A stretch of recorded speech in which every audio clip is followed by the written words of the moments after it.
Pwede pa palang paikutin ng electric pan si Rana. Eto guys, panoodin natin kung paano ito gagawin. Syempre meron siya ditong electric pan si Rana. Tapos kakalas-kalasin na niya ito. Tatanggalin yung mga tornilyo para kunin yung mga parteng kinakailangan niya sa pagbubuo niya ng DIY na electric pan. Napakahusay nga guys na DIY nito dahil hindi ka na dito gagastos ng kuryente para paikutin. Kaya kung meron ka nga guys dyan sirang electric pan, subukan mo na rin kalikutin. At inalis na nga guys ni kuya dito yung mga parteng hindi kinakailangan sa bubuuhin niyang DIY na electric pan. At eto na nga guys, bubuuhin na nga niya ang DIY. Sundan na lang natin ito kung gusto natin gawin. Kinuha niya dito yung pinakang pindutan ng electric pan guys. At ang susunod na ikakabit naman guys ay eto.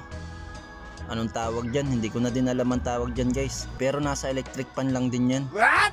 At dito naman guys, ginawa niya ng sabitan ng lastiko. Ayun guys, yan ang magpapaikot dyan, yung pinakang lastiko na yan.